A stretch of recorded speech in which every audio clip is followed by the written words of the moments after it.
게리티 원칙에 대한 얘기가 이번에 한동훈 법무부 장관 청문회 때 한동훈 법무부 장관이 핸드폰 번호를 알려주지 않은 걸 시비를 걸다가 나중에 틀렸다고 이제 깨졌죠. 그래서 우리 게리티 원칙이 뭔지 이게 의외로 이제 자료 조사를 해보면 까다롭게 되어 있습니다. 게리티 원칙이 처음 이제 문제가 됐던 건 뭐냐면 뉴저지 경찰관 중에 에드먼드 게리팅가 하는 사람이 이제 여기 비리에 연루돼 있었는데 비리 내용이 뭐냐면 1961년도에 아는 사람이 교통 위반을 했는데 범칙금을 몰래 이제 면제해주는 그런 비리가 있었습니다. 뉴저지 그 행정부에 이제 잡히게 됐죠. 진술됐는데 이 뉴저지 행정부에서 이 비리 수사를 할 때 미리 경고를 합니다. 불리한 진술을 거부할 헌법상의 권리가 있다. 이제 수정헌법 제5조입니다. 자기 부재, 나한테 죄를 부과하는 것은 금지다. 우리말로 어렵게 되는데 부자가 우리가 세금을 부과하다 할 때 그런 부자예요. 그래서 자기 스스로에게 죄를 부과하는 것은 원칙적으로 금지된다. 그러나 지금 우리가 조사하는데 뉴저지 행정당국에서 조사를 하는데 네가 만일에 진술을 거부하면 그 진술 거부 때문에 파면의 사유가 될 수 있다. 쉽게 얘기하면 이제 협박을 한 거죠. 그래서 경찰관은 뉴저지 경찰관 게리티는 사실대로 이제 지인의 교통위반 범칙금을 면제해 준 거를 진술을 합니다. 61년도 있었던 일이고 뉴저지 대법원까지 올라가서 본인이 스스로 협박에 의해서 스스로 진술한 내용을 그대로 인정을 하고 유죄 판결을 받습니다. 그러니 이제 경찰은 억울하죠. 왜냐하면 미 연방 수정헌법 5조에는 자기에게 죄가 있음을 스스로 스스로 인정하는 것은 금지하게 돼 있거든요. 어떤 협박을 통해서라도. 그래서 연방 대법원에 이제 진술을 파면될 수 있다는 압박 때문에 억울하게 강요된 진술을 했고 이것은 미 연방 헌법에 위배가 된 데서 연방 대법원에 상소를 합니다. 이게 뉴저지 경찰관 사건이고 이게 게리티 사건입니다. 그다음 이제 비슷한 사건이 1967년인가 62년인가 모르겠네요. 뉴욕 경찰관 사건입니다. 뉴욕 경찰관 사건은 뭐냐면 불법 도박장으로부터 경찰이 뇌물을 수수한 혐의로 기소 여부 결정을 하기 위해서 미국은 배심제이기 때문에 우리하고 달리 검찰이 기소를 하기 전에 그랜드 주리 그러니까 대배심에다가 기소를 하지 말지를 대배심에 다시 이제 요청을 했습니다. 요청을 했을 때 대배심에서 이 뉴욕 경찰은 불리한 진술을 거부할 권리를 이제 연방법에 보장되어 있는 거죠. 이거를 포기하도록 강요를 받습니다.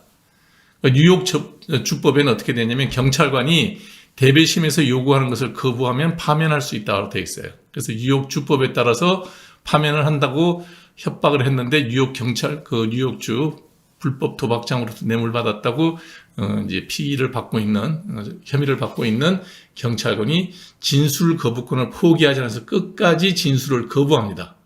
그래서 뉴욕 주법에 따라서 파면이 됐습니다.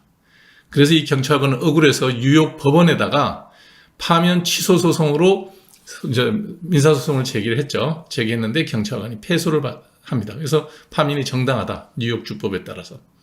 그래서 이 경찰관도 역시 연방 대법원에 파면 취소 소송을 다시 이제 제기를 하게 되죠. 이 두 건의 사건을 연결해서 뉴저지 사건과 뉴욕 사건 두 가지를 연결해서 연방 대법원에서 67년, 68년에 걸쳐서 이제 판결을 합니다. 그래서 그 판결의 내용이 뭐냐면 법 집행관, 경찰이나 뭐 변호사나 이런 법 집행관이라 하더라도 일반 시민과 똑같이 헌법상의 권리를 누려야 한다. 미 헌법상의 권리라는 것은 이거죠. 누구도 본인에게 불리한 진술을 거부할 권리, 연방수정헌법 제5조에 부과되어 있는 이 권리도 경찰관도 누릴 수 있다. 이 법의 의의가 뭐냐면 그동안 미 각 주에서는 법 집행관들에게는 진술 거부권이 사실상 인정되지 않는 관행이 있었습니다. 그래서 뉴저지주나 뉴욕주에서 전부 다 경찰관한테 불어라, 불지 않으면 파면시키겠다. 그리고 불지 않으니까 실제로 파면시키고, 불었더니 유죄 때리고, 이런 원칙이 관례적으로 있었던데, 이 관례가 연방 대법원의 위헌 판결로 강요할 수 없다라는 원칙이 만들어졌고, 그 원칙이 게리티 원칙입니다. 게리티 룰이라는 그 원칙인데, 여러분도 보셔서 아시겠지만 좀 그렇잖아요. 이게 무슨 얘기냐면 경찰관이나 법집행관이 자기한테 불리한 진술을 하지 않게 되면 억울한 법집행을 또 이제 그 일반 시민들이 받을 수 있죠. 그래서 연방법원에서 소수 의견으로 뭘 내놨냐 그러면 불리한 진술에 따른 형사처벌의 면책을 먼저 조건을 걸고, 그러니까 내가 불리한 진술했을 때 그거는 형사적으로는 처벌을 받지 않는다는 면책을 걸고 진술을 요구하면 그 진술을 거부할 때는 파면 혹은 징계에 처해도 위헌이 아니라는 소수 의견이 있었습니다. 그러니까 게리티 원칙이 연방법원에서 이제 그동안의 관행이 헌법에 위배된다 그래서 위헌 판결을 내니까 일부 대법관들이 소수 의견으로 불리한 진술에 따른 형사처벌을 면책해주고 난 다음에는 진술을 요구할 수 있고 그 진술을 거부하면 파면과 같은 행정적인 징계를 하더라도 위헌이 아니다라는 소수 의견이 있었습니다.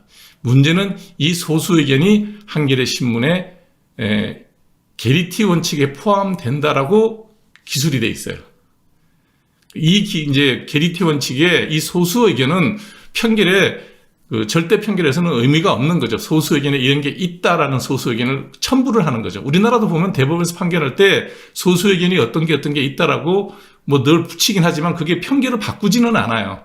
편결에 그 당시 미 연방 대법원의 편결은 어떤 사람이든 그게 법집행관이든 경찰관이든 일반 시민과 똑같이 자기한테 불리한 진술은 강제당하지 않을 권리가 있다. 이 법이 자기 부재 금지 원칙, 이 원칙은 모든 미국 시민한테 그대로 인정돼야 된다는 게 게리티 원칙이에요. 근데 문제는 이제 김남국 의원이 한겨레 신문에 보도된 이 소수 의견까지 포함된 게리티 원칙을 얘기해서 한동훈 법무부 장관 내정자한테 답변을 강요했던 거죠. 그래서 이제 한동훈 법무부 장관이 얘기를 한 거예요. 잘못 알고 계십니다. 게리티 원칙은 모든 사람에게 자기에게 불리한 진술은 하지 않을 권리가 있는 거다. 잘못 알고 있다고 지적을 받고 난 다음에 이제 김남국 의원이 버벅대고 지나간 거죠. 그게 게리티 원칙입니다. 이거는 이제 좀 더 자세히 볼 것 같으면 이게 게리티 원칙이 연방수정헌법 제5조에 명기가 되어 있습니다.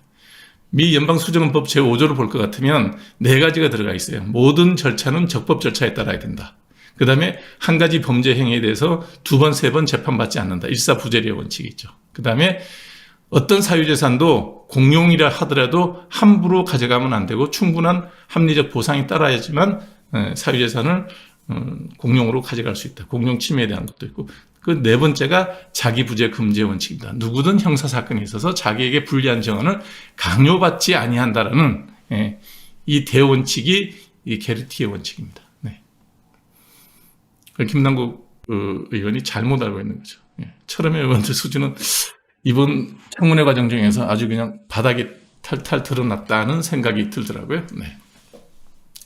우리나라 헌법도 보면 12조 2항에 형사상 자기의 불리한 지수를 강요당하지 아니한다라는 내용이 있습니다.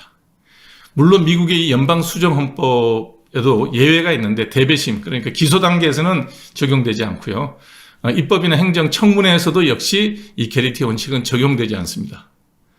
만일 김남국 의원이 좀 더 연방수정헌법을 자세히 들여다보고 청문회에 임했다면 이 원칙을 이용해서 이거는 이제 그 당시 청문회였잖아요.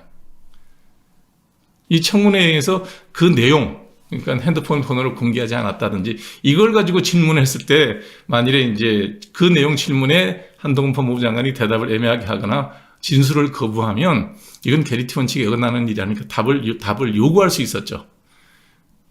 공부 정말 안 한 거죠. 그 다음에 이 게리티의 원칙은 구금된 상태에서만 행사할 수 있습니다. 그러니까 청문회에서는 얼마든지 그걸 할 수 있었죠. 요구할 수 있었죠. 그러니까 김남국 의원이 이 게리티 원칙을 갖고 한동훈 법무부 장관 내정자에 대한 청문회에 임했을 때는 이걸 갖고 했었어야죠. 만약에 따지고 든다면. 네. 그 다음에 이제 일반인들도, 법인이나 일반인들도 정부에서 행정적 목적으로 자료 제출을 요구했는데 제일 문제가 이제 저기죠. 세금을 관한 기록을 제출해라. 그러니까 수입과 지출에 대한 세금 그걸 내라 그럴 때 거부하면 이거는 기소가 됩니다. 그러니까 게리티 원칙이라고 무한정 적용되는 건 아니고 구금된 상태에서 신문을 받을 때만 행사할 수 있고, 그 다음에 미국 같은 경우는 대배심, 그랜드 주리라고 해서 기소 단계에서 먼저 그 배심원들을 만납니다. 거기서도 행사할 수 없고 입법이나 행정청문회에서도 행사할 수 없게 돼 있습니다. 이 게리티 케이스가 67년에 처음 시작해서 72년까지 쭉 이렇게 판례가 많이 쌓여 있더라고요. 첫 번째가 뭐냐면 이제 그 게리티예요. 67년도 대법원, 연방대법원에서 나왔던 건데, 어떠한 진술도 강요된 진술은 이어지는 형사재판에 사용돼서는 안 된다. 절대 강요하면 안 된다는 거죠. 그 다음에 있었던 게 요게 이제 아마 뉴욕 있었던 가드너 사건인데, 고용주는 고용인을 해고라는 협박을 통해서 연방 권리, 연방에서 보장, 연방 정부에서 보장하는 컨스티튜셔널 권리, 연방 권리를 유보하거나 취소하게끔 협박하지만 강요해서는 안 된다. coerce하면 안 된다는 거죠. 그러니까 이게 이제 여기는 그 행정 당국이죠. 뉴욕 정부에서 뉴욕 주 정부가 그 경찰관 도박장으로부터 돈을 받던 그 경관을 연방법에 어긋나게 연방법을 포기하게 만드는 그런 해고를 협박을 해서 하는 것은 안 된다. 이게 두 개가 이제 우리가 게리티 사건에서 처음 나왔던 판결이고요. 그 뒤에 뭐 여러 가지 이제 68년, 70년, 72년도에 보면 스스로를, 그러니까 피고용인은 해고나 협박을 통해서 리퓨즈 투, 그러니까 나 스스로를 고발하는, 내 유죄를 인정하게 하는 그거를 거절할 수 있다는 거죠. 예. 해고 때문에 리퓨즈 할 수 있다. 해고나 이런 걸 갖고 협박을 했을 때 나는 거절할 권리가 있다는 거죠. 예. 그 뒤에는 보면 또 이제 면책 사유가 있습니다. 그러니까 이거는 좀 이제 좀 더 앞서 나가는 판결인데, 미국 그 우리는 환경미화원이죠. 예. 환경미화원의 조직하고 정부하고 싸움이었었어요. 그래서 만일에 그 피고용인의 주장이 미래의 어떤 형사재판에 대해서 분명히 면책해주겠다고 설명을 했음에도 불구하고 계속해서 답변을 거부하면 그건 해고 사유가 된다. 예. 너 분명히 미래에 어떤 말을 했든 거기에 대해서 형사적으로는 책임을 묻지 않겠다. 그러니 답변해라. 그랬는데 답변을 계속 거부하면 그거는 해고 사유가 된다. 이런 판결도 있었고, 그 다음에 이제 피고용인이 어떤 그 압박, 컴펠, 그러니까 강요된 진술이 아닌데 자발적인 진술이었고 그 진술을 통해서 얻어진 증거가 유효한 상황이 되면 그거는 자발적으로 진술한 걸 경우에는 피고용인도 계속해서 기소될 수 있다. 그러니까 이제 강제된 답변이나 아니면 자발적인 답변에 따라서 이제 기소 여부가 계속될 수 있다. 뭐 일반적으로 우리가 생각하는 어떤 경우에도 절대로 자백을 강요할 수 없다. 나한테 불리한 자백을 강요할 수 없다. 이런 것들이 미국에서 이제 계속 게리티의 케이스로 이제 판례로 계속 누적되고 있죠. 얼마나 김남국 의원이 창피했겠어요. 그러니까 명백하게 면책, 이뮤나이즈가 면책이라는 뜻이거든요. 면책시켜 주겠다고 이 얘기를 했는데 그럼에도 불구하고 계속해서 답변을 거부하면 그때는 해고 사유가 될 수 있다. 그건 답해야 된다는 거죠. 권력을 잃고 나니 정신줄을 놓는 것 같아요. 그래서 사실 이번 한동훈 법무부 장관의 그 청문회 과정에서 철험회에서 많은 국회의원들이 나왔죠. 실력의 밑바닥을 다 드러냈다. 대개 이 정도 공부는 여러분들도 앉아서 이렇게 차분히 공부하시면 금방 다 아는 내용들이에요. 그러니까 너무 공부를 안 하고 도대체 국회의원들을 하면서 뭐 하는지 잘 모르겠다는 생각을 했습니다. 네.